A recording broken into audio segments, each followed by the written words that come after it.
Very good morning dear students, कैसे हैं आप सब बच्चों। In last lecture we have studied blue green algae पढ़ रहे थे हम। ब्लू ग्रीन एल्गी में मैंने आपको उसके साइटोप्लाज्म के बारे में और स्टोर्ड फूड है उनके बारे में बात की थी हमने। आज हम पढ़ेंगे नाइट्रोजन फिक्सेशन कि किस तरह से ब्लू ग्रीन एल्गी जो है वो नाइट्रोजन फिक्सेशन में हेल्प करती है। आई होप आपने प्रीवियस लेक्चर सभी देख लिए होंगे, अपने नोट्स कंप्लीट कर लिए होंगे और आप साथ के साथ इनको याद भी कर रहे होंगे। ठीक है, तो इस चैप्टर में अब कुछ ही टॉपिक्स बचते हैं बच्चों। तो ब्लू ग्रीन एल्गी की हम बात कर रहे थे मोनेरा में। ब्लू ग्रीन एल्गी एक्चुअली है क्या, क्या करती है, इसका फंक्शन क्या है। मेन बच्चों it is also used as nitrogen fixer. Nitrogen fixation का भी काम करती है। मैं आपको पहले भी बता चुकी हूँ नाइट्रोजन फिक्सेशन से क्या मतलब है। नाइट्रोजन फिक्सेशन का मतलब होता है बच्चों जो एटमॉस्फेरिक नाइट्रोजन है उसको यूजफुल कंपाउंड्स में कन्वर्ट कर देना।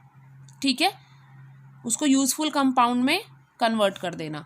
तो एटमॉस्फेरिक नाइट्रोजन किस में कन्वर्ट हो सकती है, अमीनो एसिड्स में, नाइट्रेट्स में, नाइट्राइड्स में। ठीक है, एक्चुअली ये नाइट्रेट्स करते क्या हैं, they increase the fertility of the soil.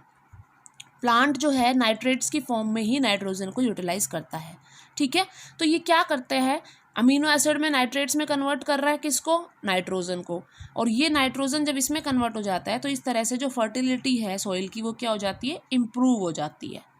ठीक है, तो नाइट्रोजन जो ब्लू ग्रीन एल्गी है उसमें कुछ सेल्स प्रेजेंट होते हैं जो नाइट्रोजन फिक्सेशन का काम करते हैं। उन सेल्स को क्या कहते हैं बच्चों, हेट्रोसिस्ट। ठीक है, मैंने आपको बताया था, स्ट्रक्चर बताया था जब। तो हेट्रोसिस्ट जो हैं they are thick walled non green cell, green नहीं होते ये। ठीक है, और किस में हेल्प कर रहे हैं, नाइट्रोजन फिक्सेशन में। तो मेनली जो नाइट्रोजन फिक्सेशन में हेल्प करता है वो होता है एंजाइम, नाइट्रोजिनेज एंजाइम। ठीक है, तो जो नाइट्रोजिनेज एंजाइम प्रेजेंट होता है इन बैक्टीरिया में ये क्या करता है, हेल्प करता है नाइट्रोजन फिक्सेशन में। तो निफ जीन, जो निफ जीन होता है वो किस में कन्वर्ट हो जाता है, नाइट्रोजिनेज एंजाइम में। तो इस एंजाइम को बनाने में हेल्प कौन कर रहा है, निफ जीन।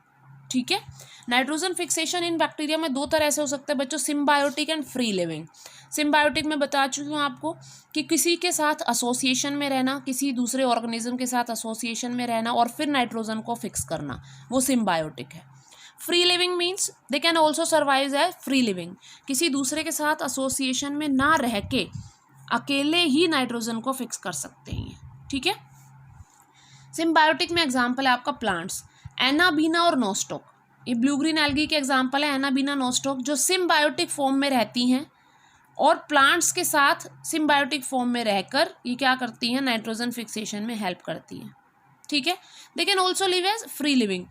यहाँ हम देख रहे हैं फ्री लिविंग में एनाबीना, नोस्टॉक और ओलोसीरा तीनों के एग्जाम्पल है। लेकिन यहाँ दो जो हैं ये क्या है, सिम्बायोटिक में भी रह के कर सकते हैं और फ्री लिविंग, दोनों ही तरह से ये नाइट्रोजन को फिक्स कर सकती हैं। ठीक है, तो किसके साथ एसोसिएशन में रहेंगी, ये प्लांट्स के साथ। ठीक है, तो ये एग्जाम्पल दे रखे हैं आपके फर्न्स, एक फर्न का एग्जाम्पल दे रखा है, इंथैलस ऑफ एंथोसिरोज। ठीक है, ये आपका ब्रायोफाइट है, इसके थैलस जो इसकी बॉडी स्ट्रक्चर है उसमें रह के और अजोला की लीव्स में मिलती हैं एनाबिन, ये नोस्टॉक। ठीक है, सॉरी एनाबिना मिलता है अजोला की लीव्स में। तो इनकी लीव्स में रह के ये क्या कर सकते हैं, नाइट्रोजन को फिक्स कर सकते हैं। अगर हम अजोला को राइस प्लांट के साथ ग्रो करें, ठीक है, ये फर्न की बात कर रही हूँ, अगर हम राइस प्लांट के साथ इसको ग्रो करते हैं तो जो प्रोडक्शन होगा राइस का वो कितना हो जाएगा, अराउंड 50% इंक्रीज हो जाएगा। क्योंकि जो अजोला के अंदर, लीफ के अंदर जो हमारा एनाबीना प्रेजेंट है वो क्या करता है, इंक्रीज कर देता है राइस की प्रोडक्शन को। नाइट्रोजन फिक्सेशन में हेल्प कर रहा है ना, तो न्यूट्रिएंट क्वालिटी इंक्रीज कर देगा। ये क्वेश्चन आया हुआ है 2012 में आपके नीट में। क्या क्वेश्चन आया है कि which of these organism help in increasing rice production.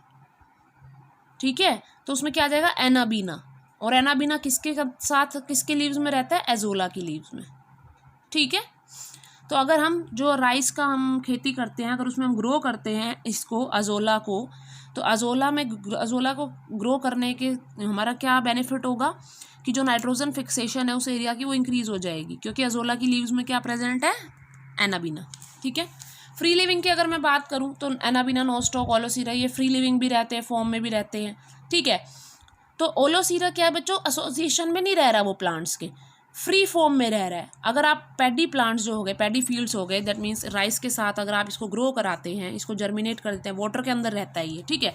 अगर वाटर के अंदर जो प्रेजेंट है ओलोसीरा, अगर उसको यूज़ कर रहे हैं आप पैडी फील्ड्स में, तो उसमें भी क्या होगा कि जो इसकी प्रोडक्शन है वो क्या हो जाएगी, इंक्रीज़ हो जाएगी राइस की, ठीक है। यहाँ तो देखिए हमें अजोला ग्रो करना पड़ रहा है क्योंकि एसोसिएशन में रह रहा है एनाबिनाइस के साथ, ठीक है। यहाँ ओलोसीरा जो है हमारा फ्री लिविंग है, इसको हम डायरेक्ट यूज़ कर सकते हैं पैडी फील्ड्स में, ठीक है। उसके अलावा जो हमारे ये ब्लू ग्रीन एल्गी है, ये क्या करती है, वाटर पॉल्यूशन भी कॉज करती है। अगर ये ज़्यादा अमाउंट में वाटर में ग्रो कर जाती है तो ये क्या कर देती है, वाटर को पॉल्यूट कर देती है, ठीक है। उसके बाद आता है मेनली, अगर मैं बात करूं कि mainly develop due to blue green algae, तो ये जो वाटर पॉल्यूशन हो रहा है हमारा, वाटर ब्लूम हो रहा है, ये किस कारण से हो रहा है। दो तरह की एल्गी होती हैं, एग्जाम्पल दे दिया है इसने, एनाबीना फ्लोसेक और माइक्रोसिस्टिस ओरोजिनोसा। तो ये जो दोनों हैं ब्लू ग्रीन एल्गी, ये क्या करती है, वाटर पॉल्यूशन कोज कर रही है, ठीक है। कैसे वाटर पॉल्यूशन कोज करती हैं ये, एक्चुअली ये क्या करती है, they release some toxic substances in water, ठीक है। टॉक्सिक सब्सटेंसेस रिलीज कर देती है तो वहाँ के जो एक्वेटिक लाइफ होगी वो धीरे धीरे क्या हो जाएगी, ख़त्म हो जाएगी। तो उस टॉक्सिक सब्सटेंस को हम क्या कह रहे हैं, डेथ फैक्टर। और ये डेथ फैक्टर क्या करेगा, यही कोज होता है उस एक्वेटिक, वहाँ जो एनिमल्स रह रहे हैं एक्वेटिक एरिया में, उस वाटर एरिया में, वो क्या हो जाते हैं, धीरे धीरे ख़त्म हो जाते हैं। और एक तरह की बहुत बैड ऑडर प्रोड्यूस करता है ये टॉक्सिक सब्सटेंसेस जो हैं इसके, जो ब्लू ग्रीन एल्गी रिलीज़ कर रही है, तो वो क्या करते हैं, एक बहुत बेकार सी बैड स्मेल उस वाटर में ओरिजिनेट हो जाती है। अगर मैं इकोनॉमिक इंपॉर्टेंस की बात करूँगी, कुछ फ़ायदे भी हैं इसके कहीं लेवल पे। अभी हमने पढ़ा भी कि भी ऑसिलेटेरिया, एनाबीना नोस्टो की सब क्या कर रहे हैं, नाइट्रोजन फिक्सेशन में काम कर रहे हैं। उसके अलावा एक ब्लू ग्रीन एल्गी आपकी स्पाइरुलिना, ठीक है। ये जो स्पाइरुलिना है बच्चों, ये प्रोटीनिशियस होती है नेचर में बहुत ज़्यादा, ठीक है। तो इसको एज अ फूड भी यूज़ किया जाता है एनिमल्स के थ्रू, ठीक है।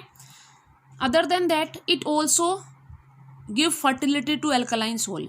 एक सोइल है जो कि बहुत बेसिक है, तो उसकी एल्कलाइन, उसकी बेसिसिटी को न्यूट्रलाइज करने के लिए भी वहाँ हम ब्लू ग्रीन एल्गी को यूज़ कर सकते हैं, ठीक है।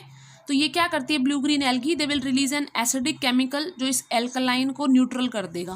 भाई बेस और एसिड मिलके क्या करते हैं, न्यूट्रल सॉल्ट बनाते हैं ना, तो न्यूट्रलाइज कर देते हैं उस सॉइल को।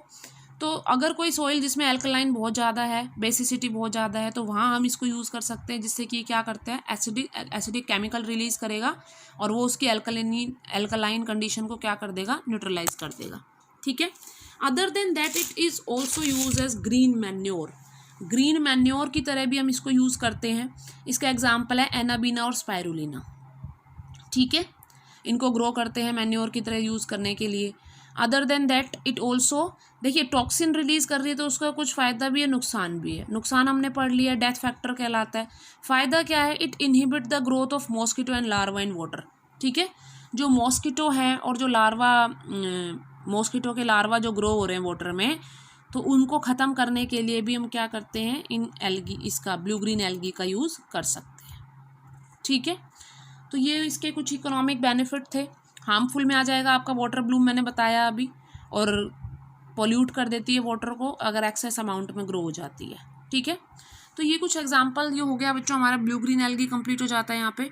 From next lecture we will study about mycoplasma. Mycoplasma के बारे में पढ़ेंगे हम नेक्स्ट लेक्चर में। तो आज के लिए इतना ही, रिवाइज कीजिए, अपना काम कंप्लीट कीजिए।